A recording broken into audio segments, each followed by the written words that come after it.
Hey, what's going on, everybody? Welcome to the GMI Rocket Show, episode number 20 today. I'm your host, Roman Zelichenko. I'm a former U.S. immigration attorney turned immigration tech startup founder and entrepreneur. And I'm really excited today to bring to you a friend of mine and a fellow immigration tech founder, Sean Fu. He's our third guest actually from Canada, which is really cool. It's really awesome to see kind of what's happening north of our border here in the US. And Sean is the CEO and founder of a company called SuperVisas, supervisas.com, and they automate the Canadian immigration process, basically allow you as the user to come in and to sort of figure out what you're eligible for, to upload documents, information, kind of really go through the whole process within their platform with a regulated Canadian immigration consultant. And the idea there is to make the immigration process to Canada cheaper, easier, quicker, et cetera. So really excited to talk to Sean about his experience and his journey coming to Canada from China. So as an immigrant himself, kind of going through the process, building a company, having that company go through some really exciting news, which we'll talk about. And then, of course, to hear Sean's vision of what's happening both with super visas, but then more broadly with Canadian immigration. So Sean, thank you so much, and really appreciate you spending your time and being here. Well, thank you so much, Roman, for having me into your events. And I'm really happy to join this and to share my own stories and the super visas to all of your audience today. Yeah, hopefully people out there. Well, first of all, I know a lot of people are just interested in coming to Canada right now. So who knows? Hopefully someone will jump off this show or this podcast and just go right and sign right up. Um, Before we kind of really jump into your story, just for the folks who are listening, give us a shout out. Tell us where you're from. Drop a comment. Where are you calling in from? Because right now this conversation is international. So if you yourself are in the US, if you're in Canada, if you're somewhere else, drop it in the comments. And then, of course, ask us questions as we go along. And it'll be really interesting to have this live discussion with all of you. So Sean, I love your story because a lot of immigration tech founders are solving a problem that they've had, whether they were lawyers or they went through the immigration process, or they're just tech folks and they just love solving problems. And someone someone told them about a problem with the immigration space and they said, I can fix it. So for you, I know that this came out of partly your frustration with the immigration process that you had yourself. And so before we get into that, can you just, I know that you came here from China. Can you just chat a little bit about, or can you share a little bit about, what was it like for you in China, just kind of growing up, et cetera, maybe a little bit about your family, your home, your hometown, your home city, and why did you decide on Canada eventually? Yeah, that's a very interesting topic. So I've been living in Canada for 15 years now. Before 15 years, when I came to Canada, I was just like a typical Chinese international students living in my good life in China. Then one day, my parents was telling me, "Hey, I think you should go abroad to study English because that's your future." Then my parents actually decided for me, say, "Hey, go to Canada." I Mm. believe that's most of Chinese students when they were in the high school. We kind of lost. We're in a very different education system. Like before university, I've never worked in a part-time job, so on and so on. So I don't really get my life experience and really just following the parents' recommendations or advice. So I just came to Canada. Um, there is one story I wanted to share. When I came to Canada, we hired immigration agents to help me to apply for school. Then the immigration agency was actually telling my mom, say, "Oh, hey, I'm gonna send Sean to the number fourth university in British Columbia." My mom got so excited. Oh, my son can go to number fourth university. So we got the school offered, and we started applying my visa. I got approved, but when I landed in Vancouver, then I was shocked because there are only four universities in British Columbia. That's very different, right? Because in China, even in my hometown, I'm from Changsha, Hunan. So it's a capital city of the Hunan provinces. I think in one district, we have like more than 40 universities and colleges. So when I heard I can go to number fourth university, it's like I can get to go to like Ivy school in the States. Wow. Yeah. So So that you showed up to Vancouver, and it's like, yes, I'm in the number, because number four sounds, I mean, it's high up, and exactly. it was the fourth out of four. That's so, and so which school? Do you remember which school it was? It's the Thompson River University. So Thompson. it's a good university. So don't take me wrong, but Yeah. I mean the story is kind of just funny to me. Yeah. Yeah. And so so you arrive here, your hopes were like something different than what had happened.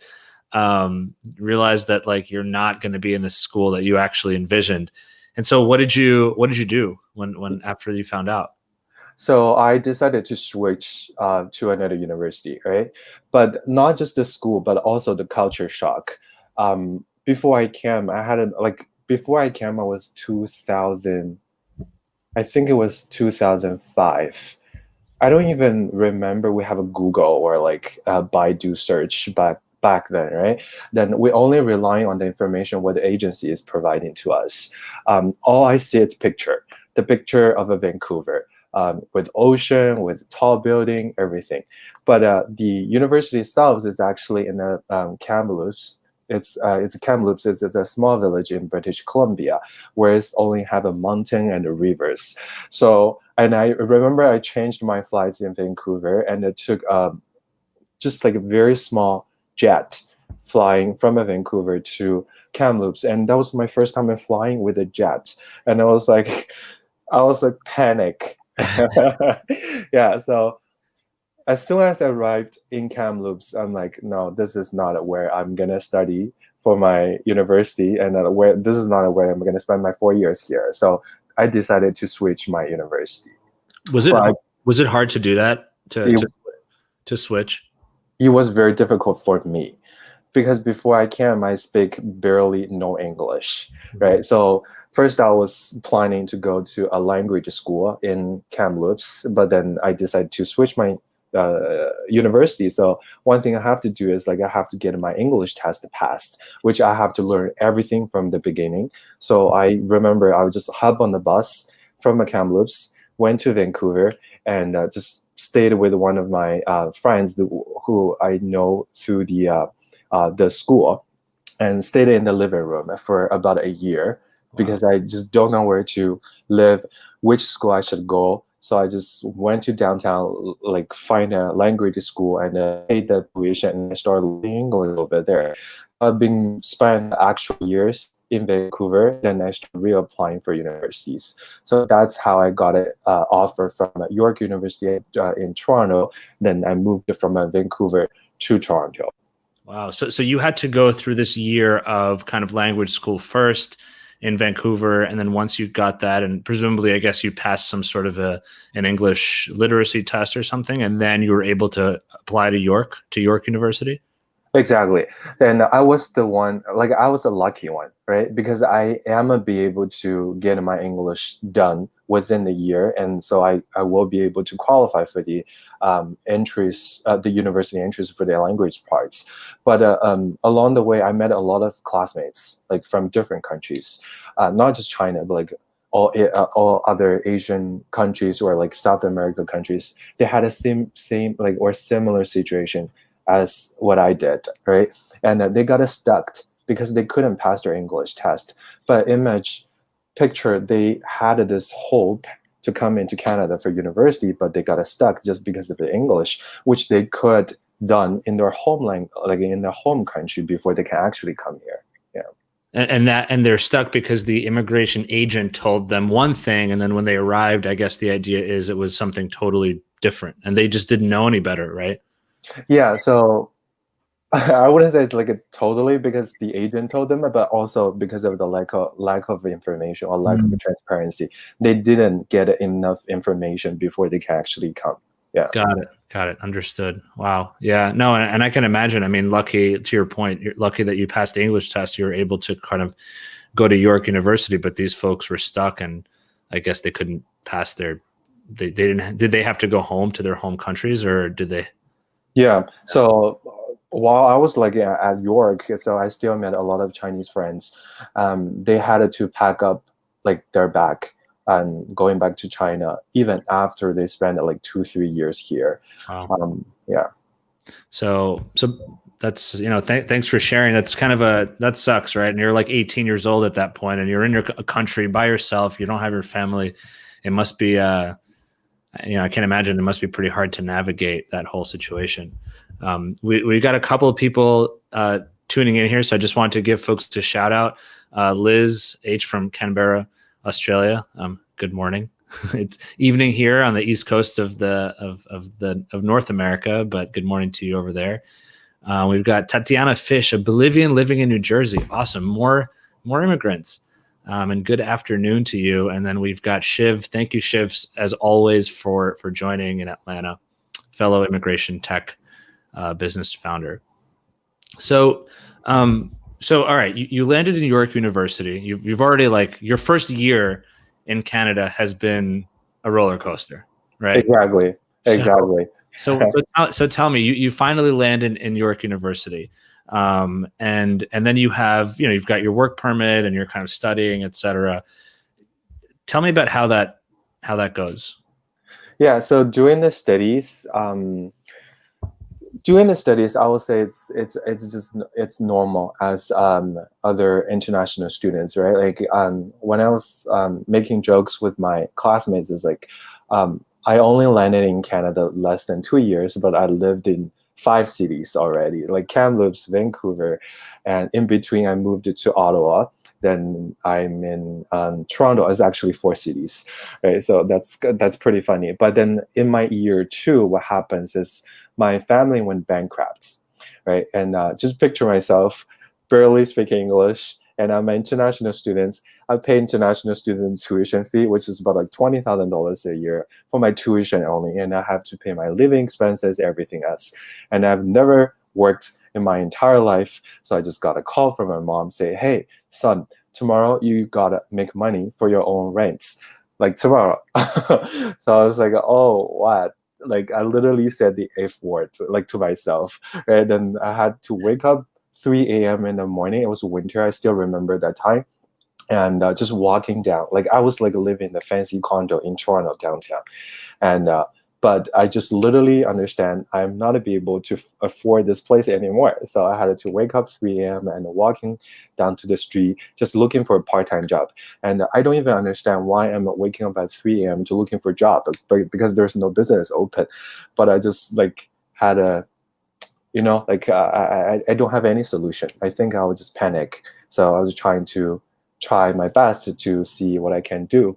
Yeah, but luckily I find first a part-time job. Then I also got a switch to another room, like a smaller room, and pay less rent.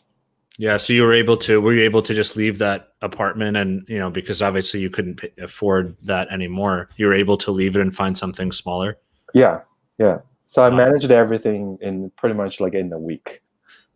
Wow, man, I can't imagine getting a phone call like that. Yeah. I mean, was your family like fairly well off beforehand, and it was like you were comfortable and you just, you were able to go to university and that kind of a thing? Yeah. So I would say like I'm financially 100% relying on my parents before I came to Canada. Mm-hmm. So they're paying me. They're like, I'm really grateful for my parents because they pay everything for me, like tuition expenses. They were just hoping me to get a better education so I can get a better job, or even like taking over the family business and so on. Interesting. Okay, so your family, so it's like a family business, and so basically the family business, essentially at that point, I guess, went bankrupt, and you essentially were not able to rely on your family at that point. Correct. Yeah. Wow. Mm-hmm. And what, I don't know if you can share, but what business is your family in China? Yeah, so they're actually like running a restaurant and a hotel business Nice. in my city. Yeah. So if I go to your city, you're gonna have to tell me where to go eat. Yeah, for sure, absolutely. You should travel with me next time. Yeah, definitely. Oh man, wow. Yeah, that's a challenge, and I can imagine, especially right now during COVID, thinking about restaurant businesses, and it's like hospitality has really been, it's a challenge. I mean, I know this was over a decade ago, but just thinking about that now. So you moved into a smaller apartment. You you found a part-time job, some kind of money to just like allow you to live, because you don't want it. Like, I mean, you're a student. This was your second year, right? So you're Yeah. not. You want to stay. You want to finish your education. That's why you're here. You eventually graduated. Yeah, so what happens is that, like, because I couldn't even afford my tuition, right? Then I had an option to switch my degree to a college diploma. So in that case, I don't have to pay my tuition. So that's what I did. So I switched my degree to a diploma. Then I could just instantly graduate without paying any tuition. But what happens is, after I switched my school, my study permit got expired, right? But actually, I had an option to extend my study permit within 90 days. So I went to the international office at this college and then asked for a school letter, because that's part of the requirements to submit reapply my study permit. And they refused to give it me because they say your study permit is expired. Then when I explained it to them, there is a 90 days of restoration date, which is, you can find in the CIC website. But the person who is in the office does not have any knowledge about the immigration process.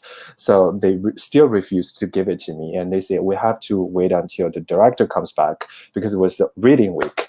So everyone's on a vacation, a holiday. So until I wait everyone comes back, my study permit got expired, and then no one can actually really give me the school letter for me to reapply my visa. So what they did is like, I'm sorry, but it is what it is. So you have to drop out your school and come back next year. So I begged them, literally, say, you can't kick me out of school because I can't afford myself for another tuition. So they say, okay, we can keep your status in the school, but you still have to come back next year. So I had a 1 year gap again. So just okay, this is crazy, and so just because, remember, you haven't even graduated university yet, and you've had all of these challenges. So you basically, you dropped out of, or you transferred from a 4-year program to a 2-year program. Correct. Right? Like you left York University, Yeah. and you went to another college where it was, I guess, cheaper, or you could already graduate. You already had enough credits. Yeah, so I had enough credits. Right, you had enough credits. Yeah. Okay. Mm-hmm. And so at that point, when you were going to transfer, you needed something from your university to continue with the work permit, and you went to the office and they said your work permit has expired, or sorry, your study permit has expired. Yeah. And you said it's expired, but there's this provision that allows me to, for 90 days, like restore the permit. And the people in the office, in this international student's office, they didn't know about this immigration law. Yeah. And what you're saying is, they said, all right, fine, let's wait for the boss to come back. And by the time the boss came back, it was like too late. Yeah, exactly. That's what happens. So, wow. And I had a classmate, exactly same situations as what I was in, but his study permit was expired for more than 6 months, but he just got the school letter. So I was like, that's just a matter of luck. Wow. Okay. So, man, that's got to be, it's like one thing after another. So you had to take a year off, because you were saying that, like, you had to take a year off from school. Yeah. All right. So after the year, you went back to school, and then you finally graduated. Exactly. So after I finally graduated, then I just told myself I cannot mess up with my visa or any sort of related applications again. So that's why I started applying jobs in immigration firms. And that's where I started the immigration industry. So now I've been working in this immigration industry for about 80 years now. And so the thinking was like, all right, I still have my immigration process. If I work at an immigration firm, then I'll be for sure on top of my own visa, because I work in the environment. Exactly. That's what I thought. That's nice. That's smart. It's like, well, if I want to get in shape, I should probably go work at the gym. It's like that kind of thing. Exactly. So tell me a little bit about that first job, right? Because I know that these experiences, obviously, I mean, this is even talking about it's stressful for me to listen. And again, you're like 22 years old at this point. It's not, you're still a kid, you're still young. And so to deal with all this is pretty challenging. Can you tell me a little bit about how was it actually going to work in the immigration space? And what was that first job that you had? Yeah, so the first job was actually administrative assistant, right? But it's such a small immigration agency firms. So I had to deal a lot of tasks. Like I'm wearing a lot of different hats, like administration, marketing, operation, so on and so on. So I think like I find it very challenging for me at first, but like I really enjoyed it because you really solving people's problems. So people calling in and they having this visa issues or they have this immigration problems, and then I just find out I'm not the only one having problems, and so I find out okay, so there's a lot of the people out there same as me, but they're smarter than me because they know where to looking for help, but where I was just like got stuck by myself, right? So I was like okay. That's how I started getting interested in this immigration because I find I'm really helping people. Mm-hmm. But after working quite a few years in these companies, but I also see there's a lack of transparency problem still there. People are charging crazily for different applications. I guess because I had those bad experience myself, so I just can so related myself to those clients if they're being treated unfairly. So at one day I just couldn't bear my previous job anymore. Then I was just like, I have to quit.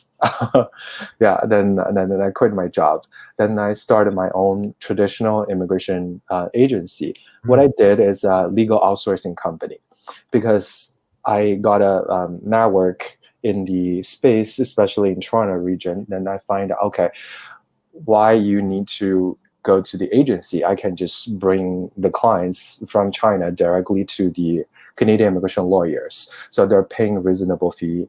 I mean, and also the lawyers are providing the professional services and it's all legal services, right? So that really can help people go through the whole flow. So I think I did very well when after I started my own traditional legal outsourcing company. At one point, it was like sometime in 2018, I reached a capacity. Like I just couldn't handle more cases myself because I was majorly focusing on the Chinese market. So there's a 12 hours or sometimes in the winter times, a 13 hours difference. So I had to stay really late night or wake up in the very early in the morning, and I still have to work in the daytime. So that's why I was trying to find out a better way to solve this problem. Then I had a opportunity to participate in the collision in Toronto, and that opens my eye with the technology. Mm-hmm.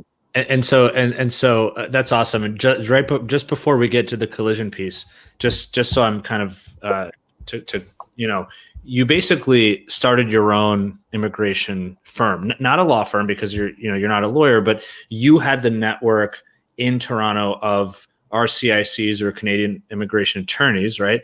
And also being from China, and I guess with your friends and family, you had people in China who came to you and said, "Hey, I want to move to Canada too. Can you help me?" Exactly. And so you just became like you kind of a referral network. You basically were like a referral, like an immigration referral agency, right? Exactly. Got it. Exactly. And how did the folks in China find out about you, or how did they know to come to you? Yeah, so I write like a post on the Chinese social media, so that's how they find out about me if it's a stranger. But also there was because I've been working. By the time I think I was like 4 or 5 years in the industry, so I helped a lot of clients in the past years, right? So it's a lot of clients are coming through the referrals, like the success applicants, then they refer their family and friends. Yeah. Got it. Yeah, because they worked with you directly in your old company, so they said, "Oh yeah, talk to Sean," and at that point, you had your own firm. Yeah, that sounds really smart. But to your point, then it's not scalable, right? Because it's you, and with the timing. Okay, so at this point, you're at this stage where you think to yourself, "This business is actually going well," but I can't continue to grow it. I can't continue to scale. I can't help more people because I need to sleep and I need some time and, et cetera. And it sounds like this is where you really started to think about this idea of technology. So before I want to hear about how you got into the collision program. Before you do, I just want to give a quick shout out here to Florence Sos, who's saying to you, thank you for sharing your story. And indeed, Sean, thank you for sharing your story. Thank you for watching. Yeah. And my friend Philip Yip, a wonderful Australian immigration professional. Greetings from Sydney. Look at that. We have an amazing international panel today. Philip, we've got here Liz H from Australia, so from Canberra. So y'all can, we have two folks calling in from Australia. So, and anybody else, please ask questions, drop comments. We want to make this interactive at the same time as we want to continue to hear Sean's story. So please, drop us a like too. Thumbs up. So Sean, so at this point you want to leave the sort of unscalable immigration business behind. Can you tell me a little bit about how did you find out about this kind of tech program? And how did you get into it? Like, how did that happen where you thought, okay, technology, and then all of a sudden you're in this program? Yeah, I think that also goes to a little bit my personality. Like, I'm not a typical guy, like just to stick in the one traditional way and just working in the same way every single day. I think like I'm an Aquarius. So I just like new things every single day. At one point, I had an opportunity to meeting a founder, a Chinese startup company, CEO. The company is called a VIP Kids. What they do is that they're using a platform to connect the North America English teacher to teach English over the platform to the Chinese students in China. And I thought that's brilliant. Like that's exactly what I wanted to do. And that's just matches my business model because I'm creating a legal outsourcing companies and I'm just referring the Chinese clients to the immigration lawyers why we don't use a platform, right? So that planted a seed in me, but I never thought I never know how can execute to build a tech company. Mm-hmm. And until 2018, I was like, then the VIP kid, it was still in my mind. It's like, I got to do this, right? Then I started calling the outsourcing tech company in the beginning. So they go, hey, I have this idea. Can you help me to solve? I think I called it 6 countries, like different companies from 6 countries. I think Canada, US, Yukon, India, China, and I believe it's German. Yeah. So the price they give it to me was like $100,000 to 7-digit, right? And that was shocking. I was like, oh, what? This is what am I looking at? Like I had no idea like how much I need to invest in. And at one point, I'm like, I'm gonna put $100,000 in this because I just knew if I have this software, it will benefits not just for my business, but like to other immigration attorneys, to the applicants themselves as well, right? And then until I reached this company from the States, and they invited me to Collision, and I was like, "What is Collision?" He said, "It's a tech conference." I'm like, "What is a tech conference?" It's like it's a bunch of tech company gathering together in Toronto, and so we can give you free tickets. I'm like, "Oh, there's a tickets," and then so they give me a free tickets, and the tickets worth is $600. And I was shocking. I was like, what event is this? It's $600. It's like I'm going to a concert. So I went to the Collision. There's like 30,000 people there. Wow. And that just blew my mind, right? Everyone is in the tech space. Everyone's engineer, VC, startup. So I had an opportunity to talk a lot of them. And that really inspired me. See how many people are trying to leverage technology or using technology to solve people's problem today. So I find, okay, I'm gonna do something meaningful for my life. So that's why I started SuperVisas today. Wow. Yeah. Mm-hmm. And And I think this is a little bit of foreshadowing because the collision conference was something you attended in 2018, and then not too long of a while afterwards, SuperVisa actually made its way to the collision conference, right, as a company. Exactly. So we were gonna participate in 2019, but then COVID, so we had to delay it to to next year. Yeah. Yeah. So, but a little bit of foreshadowing there, but I just love that piece. So you decided, so it sounds like you went to the collision conference and it really kind of inspired you to say, all right, I'm definitely going to do this. But you just mentioned that it was really, the quotes, because it sounds like, I mean, you're not a developer, so you're not going to develop this yourself. You needed to hire some sort of an outsourcing team. It sounds like the quotes you were getting was high 6 figures, low 7 figures. So did you end up just finding a company eventually? Because I think this is a really interesting part, right? So far you've had this experience and that gave you the motivation to be in the industry. Then separately, in parallel, you had the seed of an idea that, wow, I can use technology to kind of, create efficiencies in different industries. And then you had this idea of like, wait, hold on a second. I can use technology for my own business, for my industry. A lot of people, in the immigration space, within mobility, because there's still so much room for improvement, I think have these combination of ideas and thoughts. But then the point you made earlier is execution, right? I mean, what is that first step? I mean, you were taking the first step by calling companies and saying, how much would this cost? But man, I know if someone told me $700,000, I'd be like, all right, forget it. I'm not going to do this. I'm going to do something else. So what did you eventually do to actually get it off the ground? Yeah, so I did hire technical co-founder in the team, but before that, I wanted to go back to those calls. I really appreciated every single one jump on the call to talk to me about the price, even the products. That's really, I think that's my first lessons to learn how to actually building the SuperVisas today, right? Because while I was talking to them, and they will ask me, they're like a PM or they're engineer, so they will actually ask me, what is the problem you're trying to solve, and which pieces you wanted me to build for you. Initially, I had no idea because I was having this vague or big picture in my head, but I don't know how to even describe I need to solve to help people identify the right programs beginning, blah, blah, blah. But then during those conversations, they walked me through, if you wanted to build this, you need to do A, B, C, D, and following, right? So that's how I learned my first license, how to build a tech company.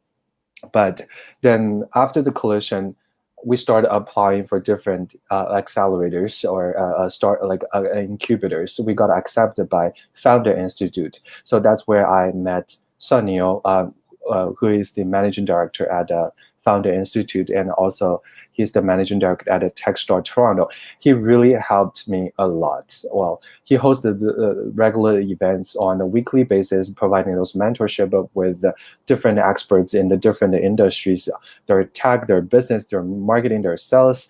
So I had this whole picture of how to build tech company within 3 months. So that's I started to hire the first technical co-founder in November 2019.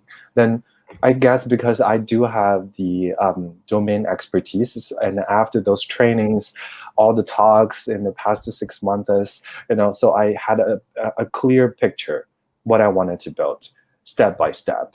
Right? Then that's why when we hired our first co-founders in November, then we just pushed ourselves in about a couple of months. Then we had our MVP launched, which we launched in April of this year.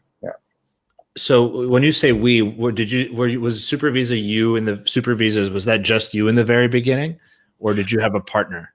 Yeah, so I had a partner, and he's Joe, and his name is Joe, and he's also my co-founder and today he's the co-founder and the CEO. But when he started joining the company, he was my friends, and he was just helping me, and I was just sharing this crazy idea to him, and I don't know if he's even fully understand what I'm talking about, because he's like, you know what, let's do it together. That's awesome, man. That's the kind of friend y'all need. You need someone who's just going to get behind your ideas and help out. Exactly. Yeah. That's awesome. And so, and you mentioned that you hired your first kind of technical co-founder, technical person, but you already had a product before then, or did you not have anything built out yet? Before the technical co-founder, no, we don't have any product yet, right? So we start building the product when we had this technical co-founder in November. So we really just built it in the 5 months. Yeah. Wow, that's crazy. That's crazy. That's so exciting. Yeah. Cool. And so at this point now, along the timeline, basically, we're between November 2019 and March 2020, which is just, gosh, right around the corner. And then there's coronavirus hits, right? COVID hits. But at this point, you're building out the first version of SuperVisa. Used to be SuperVisa, now it's SuperVisas. We'll talk about a little bit about that. But you go through the Founder Institute, and I'm assuming there's just a lot of networking there, and a lot of resources that you had access to, I suppose. When did you officially launch? When did you kind of hit that big red button and go live? Yeah, so it's like we officially launched in April, but what happens is that after Founder Institute, we're doing Founder Institute. Like we obviously we hear a lot of no's, like most company does, and but I feel exciting to hear no's other than yes. And one thing I learned is that if everyone telling you're good, but no one pays your money, then you're slowly dying, right? But if everyone being genuine to you, tell you what is not good about you, what is not good about your products, then you have the opportunity to fix it. Otherwise, you don't even know what's going on there. So I really appreciate those notes from all different people, so like providing those genuine feedbacks to us. But we got lucky because we started like generating revenue since day one, right? Because I had those clientele pool previously, and they're very willing to try the technology with us. So I'm really grateful for that as well. So we start generating revenue, then COVID happens, and we were like, shoot, like the revenue is going down. What are we gonna do, right? But what happens is actually our revenue is going up. And we're not just getting requests from the applicants, but also a lot of previous partners, like their overseas partners. They say, hey, can we use your platform to help our clients? Because COVID right now, like we have to close our stores. Like my clients cannot come to the office to meet with us. What are we gonna do? And I have to pay the employees. We still have to pay the rents, right? Then that's when we start like pivot our business model a little bit. We launched by just selling to the individuals, but then now today we're actually selling to individuals, but also the immigration agents overseas. And I think this would be a really good time to learn a little bit about, or just to hear a little bit about the business model. Before we jump in that, just want to say hi to Anne Genevieve from Montreal. Thank you so much. And we have somebody here from Mumbai as well. So thank you so much for joining. And again, friends listening, please, if you have any questions for Sean, throw them out here. We're talking Canadian immigration, y'all, the hot topic today. So, I think it would be a really good time to understand a little bit about the business model. When you launched SuperVisa, the idea was that individuals interested in moving to Canada would go into the platform, they'd learn, they'd answer some questions or upload some information, kind of basic stuff, to determine what they can be eligible for, I guess, in the first place. Or they first choose which type. So I want to work or I want to study. Right. And then they upload some info, take essentially a questionnaire, determine their eligibility, and then can they actually leverage the platform to connect with a lawyer or consultant? Exactly. So for people in North America, I believe they heard of TurboTax. TurboTax it's an automation filing software for tax filing, right? So tax are very complicated, same as immigration. Immigration in Canada alone, there are more than 200 different programs if you're counting the visitor visas, study visas, working visas, and immigration. In immigration alone, there's more than 80 immigration different programs when people wanted to apply. A lot of times when I was talking to my clients, their goal is to immigrate to Canada, but they don't know how because there are too many options out there, and there's too many information out there as well. When there's too much information, it creates the problems how you can actually to find the real information and to apply through those programs. So that's a huge problem, especially in the overseas market, like in India, in China, because there are too many information. People want to, like, some bad agents, I will say, they just want to take your money, and they were just telling you, okay, give me the money, I'll help you to get your immigration. And they were just like under the table creating fake documents without even like a concern from the clients. And even in 2009 or 2008, there was a news coming up. People paid $170,000 for immigration, and it's fake. So Wow. they didn't get the immigration for sure, like at the end, but they also lost the money as well. So Wow. that's just give you an idea how bad the overseas market can be, right? So SuperVisa come into place is trying to using the automation without a human in the loop in the beginning, by asking simple questions and help the applicants identify which programs is suitable or is actually eligible for them to apply. So first, we wanted to have them to understand where their position is in, instead of just being told you can do this, you can do that. Like what I like in my own scenarios, like when they're telling me like a number fourth university in the beginning, right? Yeah, then once they check their own eligibility, then they do have the option to upload their essential documents for verification with our regulated Canadian immigration consultant before they even pay any penny to us. Mhm. So that way we just can maximize the success and then maximize or to limit it their failure of their application. Mm-hmm.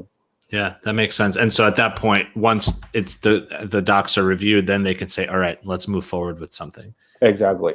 And so I guess that was growing, right? I mean, that business was growing, but then what kind of made you pivot to this idea of also offering the SuperVisas platform to these agents overseas?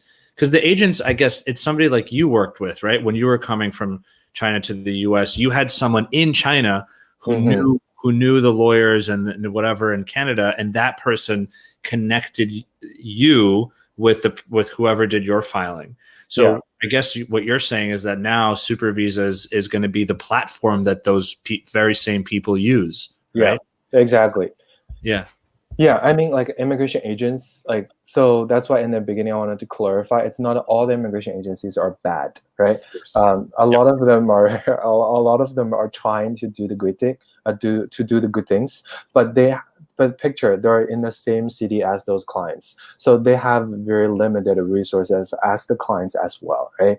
What they do is like they have number of years experience in this industry, so they can have a little bit better understanding than their clients, but not fully understand it. Mm-hmm. So traditionally, immigration agencies partner with the local immigration lawyer or regulated Canadian immigration consultant. So the agencies in China or in India, they're doing the marketing job, but then the lawyers actually doing the paperwork behind it. Mm-hmm. But what we learned through this pandemic is that we talked to hundreds of immigration agencies, right? And it's the lack of transparency. It's not just to the clients, but also to them. The regulation changes very often. And if the partner lawyer or partner regulated Canadian immigration consultant will not be able to provide weekly or even daily updated, then they might provide the wrong information to their clients in the beginning. So there is a disconnected, right? Mm-hmm. So that's where we thought, okay, because we have a platform and we can create an instant responder to the partners who wanted to serve their clients. So that's actually solving our problems. Instead of just providing misinformation, what they can do today is actually having one of their employees just input their clients' information to the system. Then we will tell them right away which program is good or suitable for your clients, what documents do we need, how much it charges, what is the processing time, what document, like document checklist, and so on and so on. So that's actually helping them to increase their efficiency and to lower their costs as well. Initially, without the software, they will have to multiple people to do consultation, because like the CAC is really high, customer acquisition is really, really high, right, to acquire one of the immigration applicants. And they spend a lot of money and the time to vent to those qualified leads as well, right? Picture if one of our clients wanted to come to Canada through express entry program, but they don't have English. Some people will tell you, you can't apply, just pay me the money. And then the next thing is, okay, go get an English score, which it's kind of impossible for people who don't have English background. Versus now, they can just go through the pipeline on the software first, just type in their background, and we'll tell them instantly whether this client is eligible or not. Yeah. So yeah, it like cuts out a whole layer of discovery. They can just do it almost instantly and for free. And I guess to your point, if you guys, so does SuperVisas, like, are you essentially up to date with all of the requirements? If there are any changes, that's all updated in the system, so that if there's a new, there's a new requirement or an updated requirement, then if I go and tomorrow put in my information, it'll reflect that change. Exactly. Because what happens in the traditional model is that most lawyers are actually providing training, right, on the regular basis. But what happens is, like, if you're an agent but don't really giving the lawyer a lot of clients, then the connection will disconnect, right? Because they have their own labor costs, right? They don't see return, then there is no more connection. But the problem can be solved with the software. Yeah. Because we only have to update one thing, and it benefits everyone in the loop. Yeah. That makes all the sense in the world. So that's exciting. So, one of the things I want to ask you about, I guess, which is kind of where we're getting to, is the growth of the company. I mean, I saw that you recently wrote about hiring your CTO and co-founder. Obviously, you guys are, you're growing, you've launched this new platform. So now you can, and it's both, right? So you can still serve individuals, but then also you can help agents grow their business through SuperVisas as well, right? You still do both. Exactly. So right now, our goal is really just trying to helping the end user, which is the applicants, to get their visas. But by reaching them, we're using two different strategies, right? So we can sell to them individually through the social media, but also we can help them through the agents who can providing concierge services in the local countries. Because we do have, like, we find out also there's another problem. It's the language barrier that relates to the lack of transparency. Even nowadays, people have access to the internet. They can go to CIC website, which is the Immigration Canada's website, to find out the programs, requirements, and so on and so on. But not everyone speaks the local, like not everyone speaks English before they can actually apply for study permit, work permit, so on and so on. So the agent is actually providing those translation services in the local market, and so that's why there's value they're creating over there as well. And so let me ask you something about the RCICs, because I think in the US, there's some questions about, and there's some challenges with companies that do something similar, because they think that, you're trying to take the job of the lawyer, you're trying to take the job of the RCIC. One thing that I'm always interested in is understanding that these individuals, the RCICs or lawyers, they fit into the business model. You can't exist without them, in a sense, because you need them to review applications, to talk to the client if there's a legal question, et cetera. Right. So I don't know. Can you talk a little bit about that? Because you use RCICs, you need them. You're not replacing them. You're actually empowering them, I guess. Right. Exactly. Yeah. So in the beginning, I'm still running a referral model, even for SuperVisa in the very, very beginning, right? And we still wanted to refer the clients to the immigration lawyer or regulated Canadian immigration consultant. But what problem is there is that we lost the price control, right? Because different lawyers charging different price, which is understandable. But the user are not happy, right? The user are like, for example, like an A is coming through me and A's friends are coming through me, but they have to pay two different price. So they're not happy. So by solving that problem, what we did is we hire regulated Canadian immigration consultant in-house. Oh, gotcha. So they actually work for SuperVisas. Exactly. So we're not doing referral model anymore, right? Got And Yeah. the vision is that we wanted to hire as many as immigration lawyer or regulated Canadian immigration consultant to our platform as we grow, right? Because from what I understand, there's only 20% of immigration lawyer or RCICs actually making money, right? And other than that, they're just like just earning salaries as everybody does. We wanted to empower using the technology to empower them to help them to generating more money through the platform. And by achieving that, that's going to the technology itself. Because as an immigration lawyer, what they actually do is like providing consultation and filing the application and gathering the documents and providing correspondence between the government, the applicants, and themselves. Right. So we're trying to automate the application filing and gathering the documents for them. Essentially, at the end, what we wanted to achieve is when we bring an application to our lawyer, all they have to do just review the documents instead of doing those paperworks, spend a lot of unvaluable time on those parts. Yeah. Absolutely. And then that's what makes it that's what makes the cost lower, but you're really just allowing the lawyer to focus on the legal side, and the administrative and operational side is automated as much as possible. Listen, I think that's the way to go. No lawyer wants to go to law school and then graduate and then spend their time emailing back and forth and getting documents. That's not what lawyers should be doing. That's not what lawyers want to be doing. It's just part of the job. But to your point, it sort of doesn't have to be. Exactly. And not everyone can afford to hire an assistant to file those documents, right? That's true. So, yeah. That's true.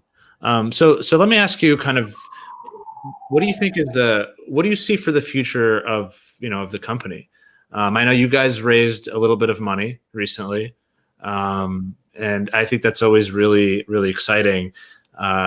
Can you talk a little bit about that kind of fundraise? Just because I think people are interested in that kind of a thing, but then more importantly, like, what do you see for the future of SuperVisas? And then maybe how do you compare that to the future of Canadian immigration in general? Right now, it's all over the news. The country's saying 1.2 million immigrants over the next 3 years. There's more immigration programs coming out. So how do you translate the VC funding a little bit that you raised to kind of growth of the company? What do you see for the future? And then how do you translate that to what the country's doing? Yeah. So as someone hear my stories, like I'm still in the learning process of a startup, especially tech startup, like even for fundraising, right? So in the beginning, I really wasn't raising any money because we just wanted to push our revenue by ourselves. And that's also I learned from the accelerator. Once you have a better traction, you can raise more money down the road. Then you can have a more runway and you have a more flexibility to build your team and so on and so on. Yeah, so we raised some money now and up to date, and it's actually to helping us to grow our team, right? And in order to grow this team, we wanted to have the cash flow security, and we got lucky, and some investors actually believed in us, put in money in us. So where I see SuperVisa in the future is actually we are not just focusing in Canada, but we're starting from Canada. We're starting from Canada for a reason, because Canadian immigration system is actually very easy compared to, for example, the States. So we wanted to use the Canadian immigration systems, or even Australia is very good, another example, to build the infrastructure of the technology behind. So that allowing us to scale to multiple countries in the coming years very easily. So it would be kind of a global platform where folks can go and for multiple different countries be able to put in their information and sort of figure out where they can go and maybe even file through the platform. Exactly. So where we're now is like we're in Canada, so we consider ourselves in the hosting country, right? But the clients or the immigrants or the visa holders or visa seekers, they're from the origin of their home country, which is in China, in India, in Middle East, and in Europe, other countries. So when you start operating your business in those countries, they're not just coming to you say, "Hey, how can I apply for Canada?" They're coming to you say, "Hey, which country are you providing Mm, services to?" mhm. Right. So that's why we started from Canada, but we wanted to expand our services to multiple nations in the future. Yeah. What do you think? I think global, like a global immigration platform, it has to be the future. I think about it both from an individual perspective, then of course from a company perspective. If a company could leverage a platform to easily move its employees across the world, from a visa perspective, from an immigration perspective, I think there's just so much to be done. And then for me personally, when I take a step back and you think, all right, can we plug the immigration process into broader global mobility technology where, okay, the person got their visa, but now they need something to help them figure out the actual move. And then once they move, they need something to manage you need a credit card, you need to get your health care and, health insurance, you need a car, right? You need an apartment. All that stuff is new for people who are moving to another country. It'd be really wonderful. And I hope that the future sees a lot of this kind of joining forces, whether it's one really large company or whether it's like, through API and other integrations between discrete companies. What do how do you see the future of this kind of industry? And how do you think, do you think that you're going to stay in Canada for, I mean, it's hard to know, but do you think you're going to stay in Canada for a while, or do you want to like go really global? Yeah, so I definitely wanted to go global, but like again, like I will stay focusing in Canada for in the beginning, Yeah. and really what you're just mentioning, it's a huge opportunity. It's a settlement services, right? There, like after you came to this country, like even as an international student, you came to this country initially, you're considered as a newcomer. As a newcomer, you're just like a newborn baby, as the citizens in your local cities. They don't know anything about this city. They don't know where to looking for housing, school, all the essential services. They have the lack of knowledge or resources to reach by them. I mean, there are so many good settlement services out there, but it's there's a still disconnecting, because most of the settlement services are non-profit, non-for-profit, and or founded by government. So they're not aggressively to reaching those peoples. They're just waiting there and for those people who need help and then coming to me. But the problem is that those people who have a problem wouldn't even be able to find you in the Right. first place. Yeah. What do you, for people out there who might either be thinking about starting a company in the space, or perhaps more importantly, just service providers or people who are trying to move, what advice would you give them in terms of helping to push technology in this industry? Because I think part of, that's why we're talking, that's why the show exists, because we need to Exactly. educate people. So, what advice do you have for other immigration and mobility businesses or practitioners in terms of either leveraging technology or building it?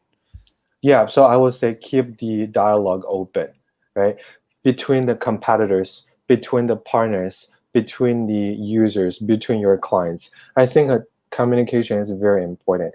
And again, the immigration space, it's huge. Even if you're going back to looking the report by United Nations in 2019, there are 272 million international migrants in 2019. So I mean, there's a huge potential there, and it's hard to sell. It's hard to just solve it by one idea, right? Mm. This needs to be this needs collaboration. This needs a lot of ideas combining together. Then one of them, or maybe multiple of them, will make a success in this space.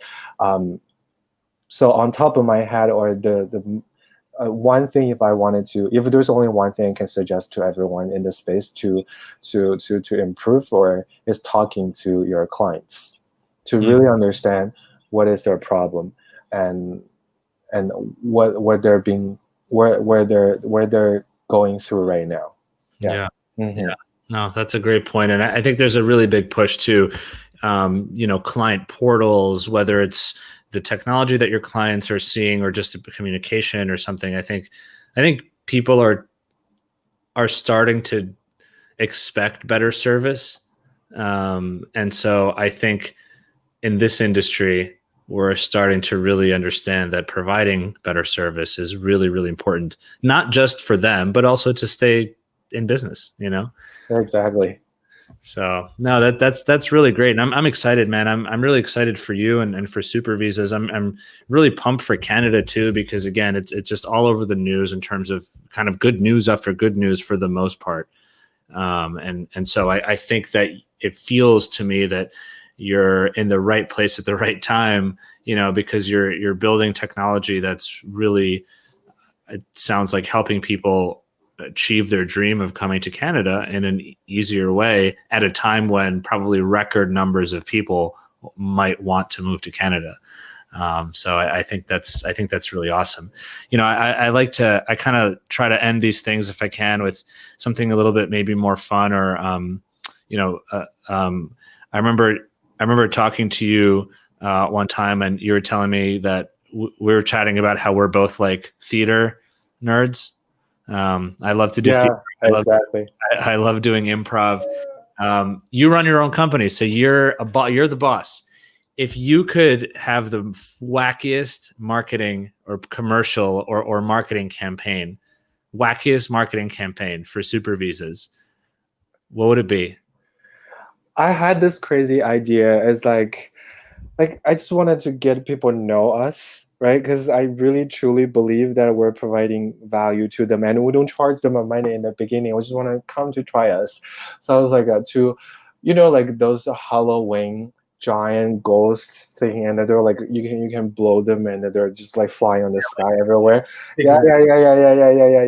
So I was just like create a super visa version of that, and just put on the Times Square, I swear. Yeah, just put on the Times Square and just ask people to like scan the barcode or like log into the website and just to do a quiz yourselves, find out which program you can apply for. That would be amazing. What character would it be? Would it be you? Would it be a blow up of you with your swinging? Maybe it could be both of us. That would be hilarious. Yeah. That'd be hilarious. Maybe in every major city, Paris, Shanghai, exactly, Tokyo, New York.